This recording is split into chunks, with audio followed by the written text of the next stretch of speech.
So if you want to change the world, start off by making your bed. If you make your bed every morning, you will have accomplished the first task of the day.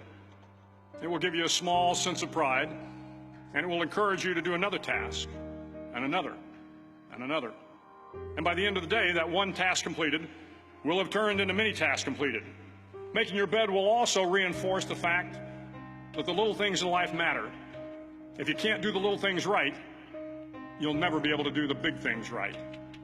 And if by chance you have a miserable day, you will come home to a bed that is made, that you made.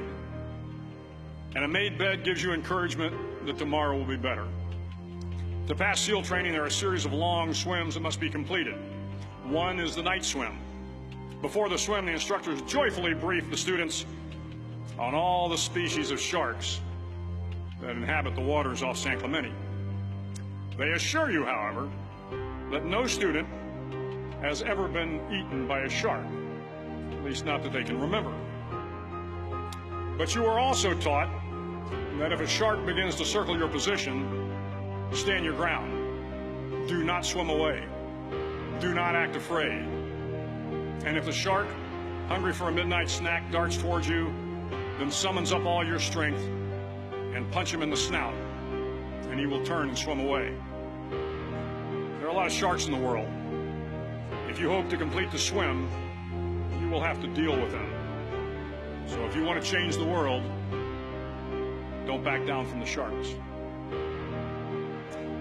Over a few weeks of difficult training, my SEAL class, which started with 150 men, was down to just 42.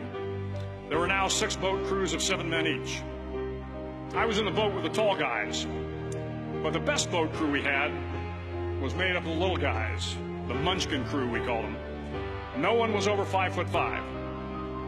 The Munchkin boat crew had 1 American Indian, 1 African American, 1 Polish American, 1 Greek American, 1 Italian American, and 2 tough kids from the Midwest.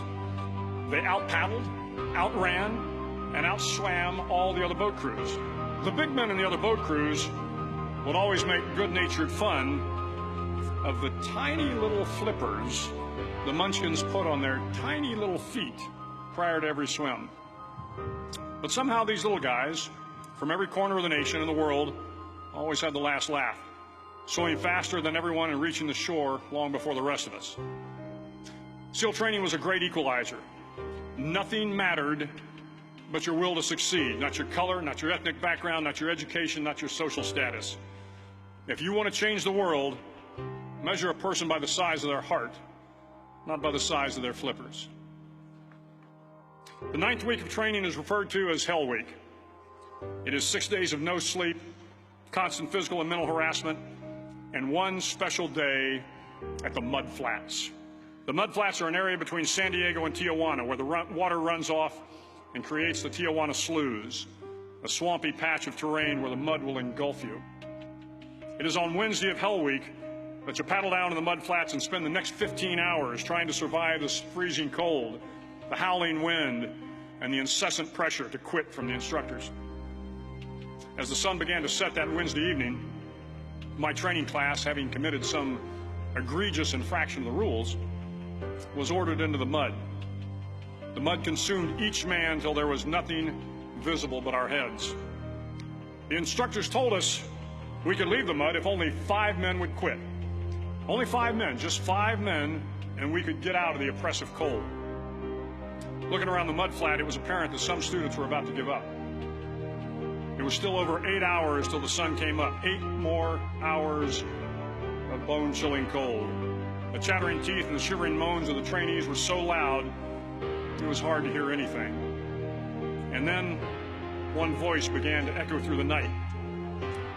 One voice raised in song. The song was terribly out of tune, but sung with great enthusiasm. One voice became 2, and 2 became 3, and before long, everyone in the class was singing. The instructors threatened us with more time in the mud if we kept up the singing, but the singing persisted, and somehow the mud seemed a little warmer, and the wind a little tamer, and the dawn not so far away. If I have learned anything in my time traveling the world, it is the power of hope. The power of one person, a Washington, a Lincoln, King, Mandela, and even a young girl from Pakistan, Malala. One person can change the world by giving people hope. So if you want to change the world, start each day with a task completed. Find someone to help you through life. Respect everyone. Know that life is not fair and that you will fail often. But if you take some risks, step up when the times are the toughest, face down the bullies, lift up the downtrodden, and never, ever give up. If you do these things, the next generation and the generations that follow will live in a world far better than the one we have today. And what started here will indeed have changed the world for the better.